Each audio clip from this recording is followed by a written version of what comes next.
எங்கள் ஊரில் சரியான வெயில் அடிக்க ஆரம்பிச்சிருச்சு. போன டைமே ஈரோட்டில் தான் அதிகப்படியான வெயில்னு சொன்னாங்க. இந்த டைம் மட்டும் என்ன கம்முனா இருக்க போகுதுங்க, நல்லா அடித்து கொளுத்த போகுது.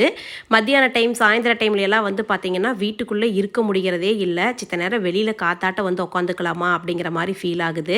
வெளியில் வந்து உட்காந்துருக்கிறதும் வந்து பார்த்திங்கன்னா வீட்டில் சேர் போட்டு தான் உட்காந்துருப்போம். சரி, இது போல் ஒரு கட்டல் இருந்ததுன்னா கட்டில் போட்டு ஜாலியாக படுத்துக்கலாம்ல, கொஞ்சம் ரிலாக்ஸ்டாக இருக்கும் அப்படிங்கிறதுக்காக இந்த கட்டல் வாங்கலான்னு கடைக்கு வந்தேன். கணபதிபாளையம் 4 ரோட்டில் இருக்கிற அம்மன் பாத்திர கடையில் தான் இந்த கட்டல் வந்து வாங்கினேன். அங்கேயே நம்மளோட டைல்ஸ் கிளர் வந்து பார்த்தீங்கன்னா இருக்குது. கொரியர் அமௌண்ட் இல்லாத நீங்கள் வேணும்னா வாங்கிக்கலாம்.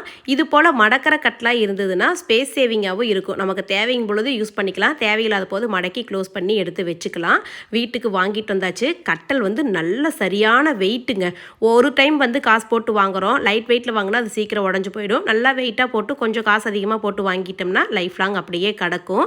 இது வந்து சிங்கிள் காட்டு ஒருத்தர் தான் படுக்க முடியும் நான் வந்து நினச்சேன். வீட்டுக்கு வந்துட்டு படுத்து பார்த்தா தான் தெரியுது 2 பேரே படுக்கலாங்க, அந்த அளவுக்கு சூப்பராக இருக்குது. கட்லோட ரேட்டு 2000 ரூபா. நைலான்லேயும் இருக்குது, ஆனால் அதெல்லாம் வந்து பார்த்தீங்கன்னா ரேட் கம்மி. அந்த கயிறு வந்து நைலான் கயிறு வந்து போட்டிருப்பாங்க, அது வந்து ரேட் கம்மி. ஆனால் எனக்கு வந்து காட்டன் கயிறு போட்டதாக தான் வேணும்னு சொல்லி வாங்கினேன். அதனால அது வந்து 2000 ரூபா.